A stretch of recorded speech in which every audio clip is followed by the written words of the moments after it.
Sabi nila may pinipilahan daw dito sa tapat ni Diwata.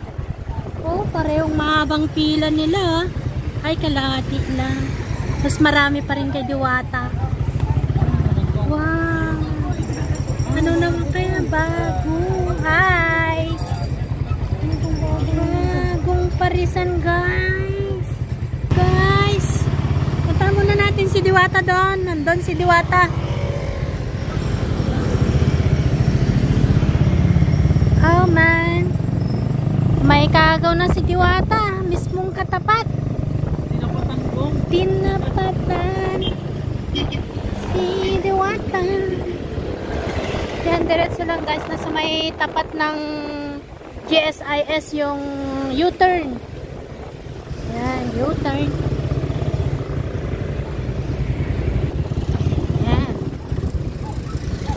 Yung mga nagbabalak pumunta kay Diwata, may parkingan dito oh, sa mismong loob ni Diwata. Mas marami pa rin kay Diwata, B. Guys, ang pasukan ng yan, kung nakita nyo yung runs, sabi niyan. Yan. Diyan ang pasukan ng parkingan. Paano sa loob na yung pila. As usual, mas mahaba pa rin ang pila dito. Dito. Oo. Tinapatan eh. Tinapatan si Diwata pero hindi. Patitinan. Haba pa rin ha. Yun ang mahirap sa kanila kasi walang pisto, diba? Ayan. So ayan guys, ang haba ng pila dito, no? Oh. Grabe ang haba. Sa Facebook mo siguro, pre, yun. Tapos dun sa likod naman guys, yung Encanto. Ayun nga pala. Di ba sabi mo dami kasi yung personal ko dito? Grabe guys, dami rin kumakain dun, no? Tapat ni Diwata. Kumbaga yung mapumunta sa kabila, mga naboring na sa pila, kaya kumain na sa kabila. Kasi yung galing dito, pag napukuan, doon na lang. Siyempre mas mabilis na sila makakain doon.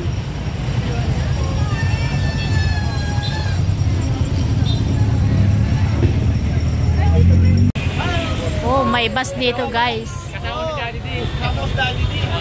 Wala na, nakababa na sila. Double deck sila. Isang bus, kumain kay Diwata. Pauwi na sila.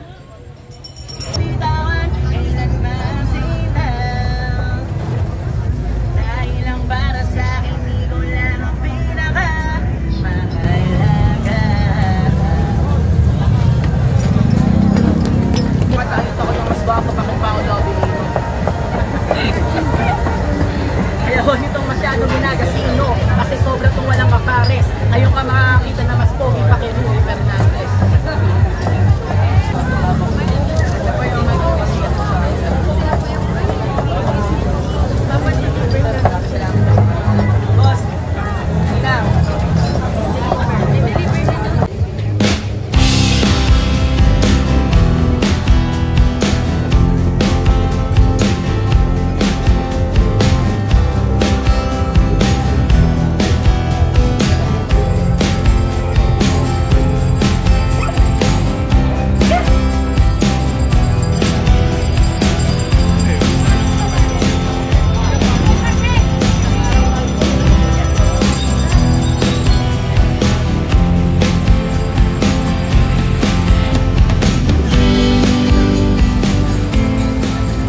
Guys, dito naman tayo, silipin natin si Encanto.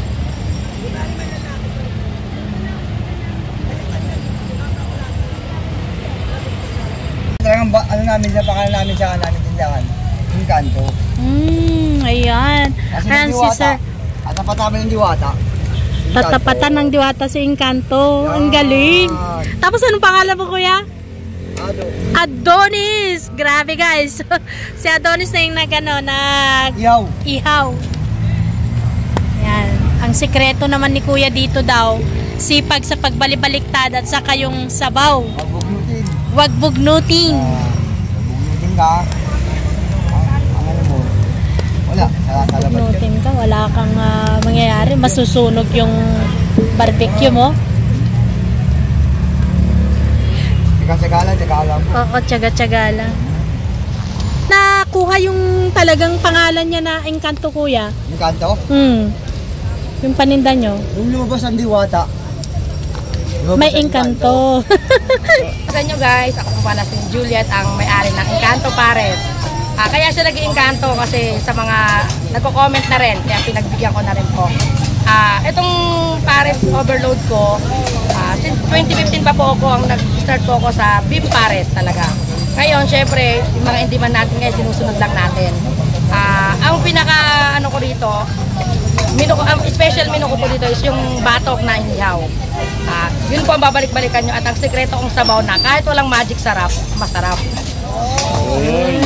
Pero before po na napunta kayo dito, ate, asan po yung dati yung pwesto? Sa Center Island po ako na malapit po sa may Senado.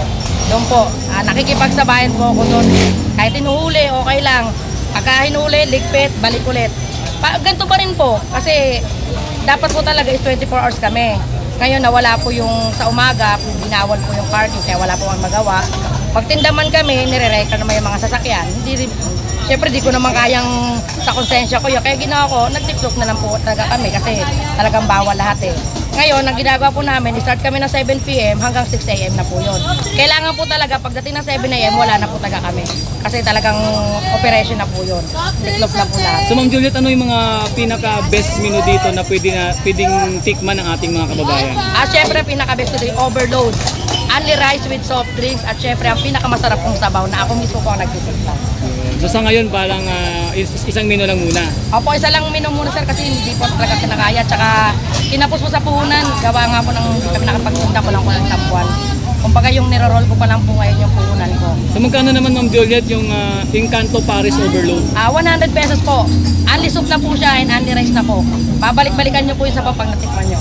Ayun. So Ma'am Juliet, meron ka bang message sa ating mga kababayan na gusto matikman din ang iyong Encanto Pares Overload? Opo, sige. Sa lahat po ng mga gusto makatikim po ng Pares Overload ko, pasensya na po taga kung minsan medyo nadidelay ako. Pero pag natikman nyo po ito, hindi po kayo magsisisi. Maraming salamat din po sa lahat ng sumusuporta. Simula nang na-vlog po ako talaga, nagulat ako. Hindi ko ina-expect na ganito eh. Basta laging surprise eh. Pinaghahanda po ako pero talagang kinakapos kasi gawa po nang wala talaga rin kami paglutuan na maayos. Wala talagang peso na, kung mayroon sana po kami peso na maayos talaga na mapaglulutuan, sigurado, kagaranti ako na walang delay-delay sa ultimo sa sabaw at saka sa kanin. Ang tanong ngayon Ma'am Juliet, dadagdagan pa ba ang Encanto Pares Overload? Malamang po kasi talaga po, meron po talaga ako ditong fried chicken. Before po talaga no, nung ma-demolish po talaga kami, meron ako noon. Kaya lang po talaga nung binawal na po, hindi ko na po talaga kaya. Kasi hakot ka dito, hakot doon ng gamit pag binawal. Pag dumating na MMDA, pag narinig mo na, kailangan lahat ng gamit, tiklop mo. Napagod po ako. Pati yung kanin ulam po, meron po talaga kami. Ang pinaka, ko po sa kanin ulam, yung panganang tuna po, yan din po ang binabalik-balikan po sa amin. Kaya lang talaga, hindi ko lang din po talaga magawa ngayon kasi nga, ano lang po kami, night lang po kami nakakapagtinda. Kung nakakapagtinda po sana ako ng umaga, lahat po yan, kaya namin gawin. Kanin ulam, pati yung fried chicken ko talaga, itutuloy ko yun. Tsaka itong beef pares ko at tsaka overload. Yun lang po. Ayun. Wish ko rin po talaga sana yung peso lang talaga magkaroon kami ng maayos na peso. Tsaka hindi po talaga maano yung mga parking kasi naawa din ako sa mga customer ko eh. Yan din po yung number 1 na iniisip ko, yung parking. Siyempre, wala kami rito kung wala kayo. Walang customer kung walang parking. So kung sakali ba Ma'am Juliet na magkaroon ng bagong pwesto, di ka magandang pwesto, talagang open for 24 hours na rin ba ito? Opo, 24 hours po talaga. Since nung before pa kami demolish sa gawa po ng, eto, binakura na nga po. 24 hours po talaga ako, 24/7. Tuloy-tuloy po yun. Hanggang madaling araw pa, change lang po ng tao para magtuloy-tuloy yung tinda.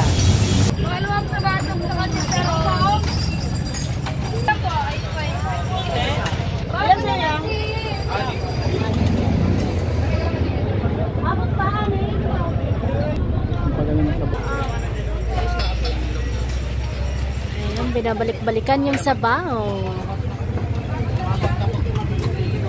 Anin po.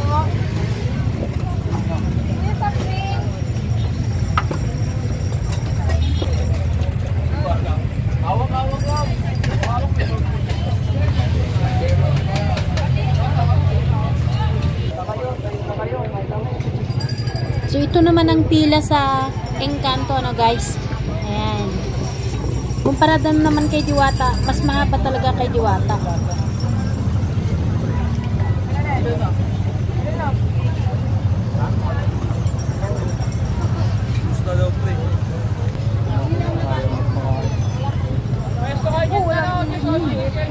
Sarap.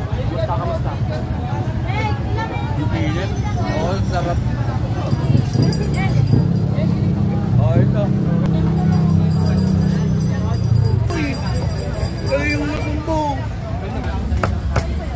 Kung sa kabila, matitikman nyo guys doon yung mala crispy na lechon. Dito naman kay Encanto, inihaw na batok ng baboy.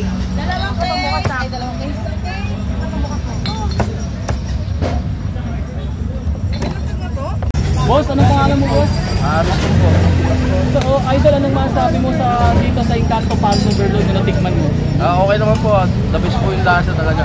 Gawa ng smoky flavor nila, yung ihaw na batok. Sarap. Saka malutong yung ano, yung chicharong bulaklak. Yung sabaw? Yung sabaw ayos, maganda, malapot-lapot. Ayun ang gusto ko talaga sa sabaw, malapot. Masarap. Babalik The best ka ba, talaga. babalik? Babalik talaga kami dito. Dito kami nakakain. Talaga. Taga saan kayo doon? Sa Paranaque lang kami. Sa Huerta. Sa taga Laurel, Paranaque. Shoutout pala sa mga pensionado at Palmer, Asia. Ayun lang. Okay, doon. Maraming salamat. First time ba dito kumain? Opo. Taga saan kayo? Malabon pa po. Taga Malabon. Sa taga sa mga taga Malabon, siya mo. Shoutout sa sa tita ko, pinayagan ako dito.